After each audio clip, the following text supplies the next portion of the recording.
This is a history of my family when they came from Missouri to La Junta, Colorado, the Arkansas Valley specifically, around 1913 as homesteaders. We'll start with my mother's memories. Hi, I'm Margie Chapman Wiley. I was born in La Junta, Colorado, Mennonite Hospital, March 28, 1936. And I lived there all my life until I went off to college in 1954. My dad, Fred Chapman, was born in Missouri, and they came to southeast Colorado in a covered wagon when they were kids. Well, they homesteaded. They had a sod house. So my grandfather, great-grandfather, Howard Chapman, moved here with 3 kids. This was probably a sod house at the beginning of the homesteading life. It now looks like it became a root cellar further on down the decades. But you can get an idea that sod houses were burned into the earth and their walls were extended out with chunks of grass sod from the prairie lands. They would spend their first winter here. I'm not sure what they did, for heaven's sakes. There was no water. It was heaven-forsaken country.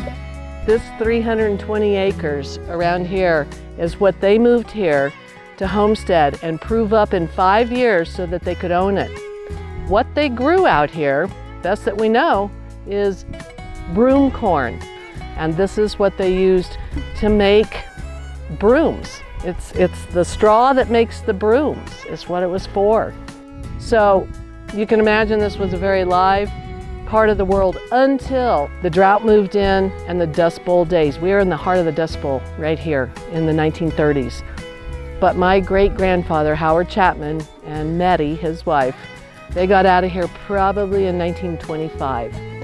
That's where they lived all those years. My dad, they apparently had a school someplace not too far away. 15 miles from here is a small town of Pritchett, and there's a school there. And my grandfather had to transit to there. I figured they went 3 or 4 days a week. They couldn't have gone very much.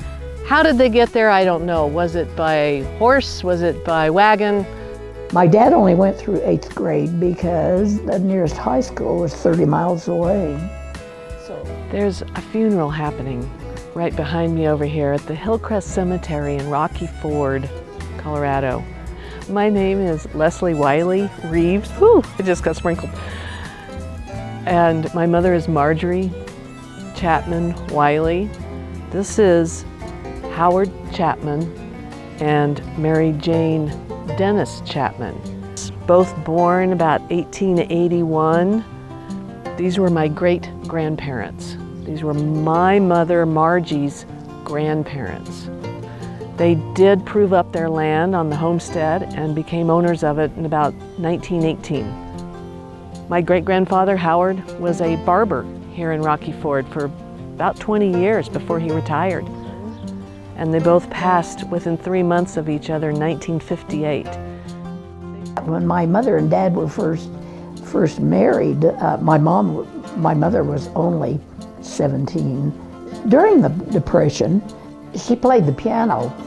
Never had a lesson in her life, but my gosh, she did pound out that bass on that piano. And anyway, she started playing the piano there at Beller's, this little honky-tonk, and my dad played the violin and he played the saxophone. And that's where they met.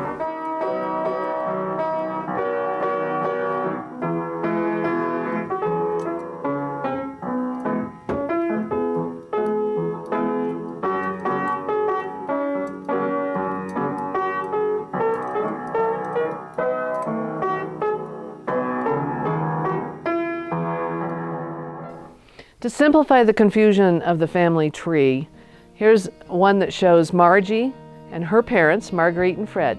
Marguerite's parents were Erla Anna and Harry Louthen that lived next door to them in La Junta. And Fred's parents were Mary Jane and Howard, who came in the wagon, the covered wagon, to southeastern Colorado homesteading and eventually to Rocky Ford.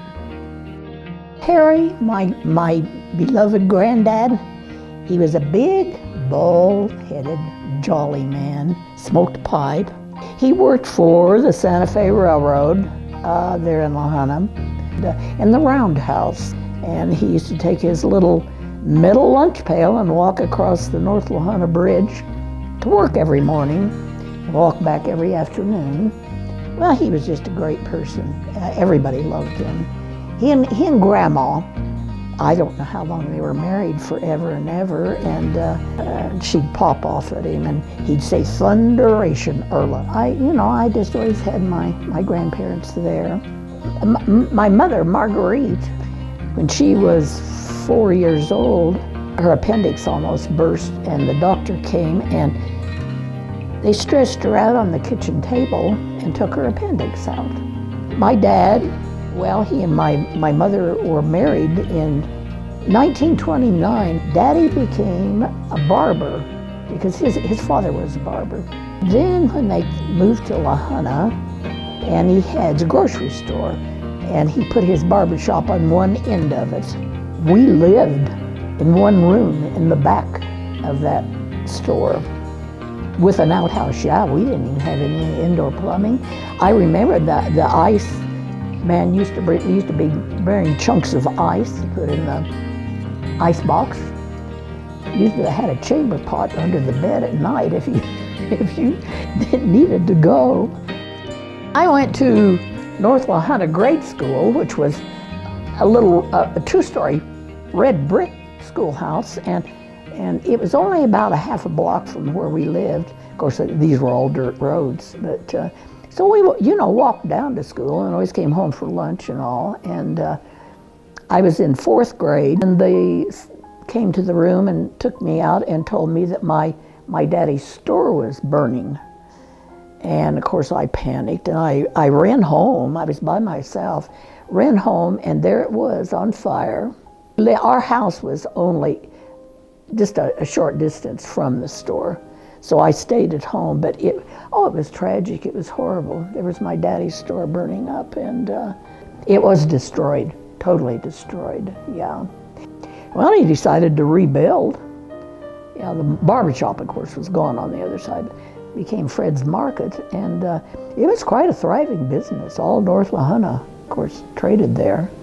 My granddad had a little mongrel dog named Odie that went every place with him, wrecking there. But I remember Granddad going out and cranking up the old pickup truck. It had a crank on the front, and you had to turn this crank to start the thing, of course.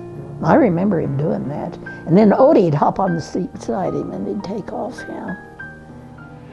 My mom is Margie's sister, and they were born and raised in La Junta.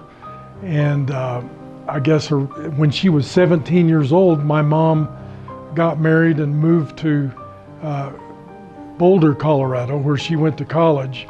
In La Junta, her dad ran a mercantile there, and when the Japanese bombed Pearl Harbor, he signed up and worked as a volunteer out at the air base, and they trained pilots out there at the air base at that time.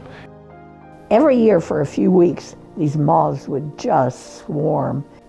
We'd go out with fly swatters and kill them, or then we'd take little squirt guns with DDT in it and stand out there and squirt them with DDT. Sure, yeah.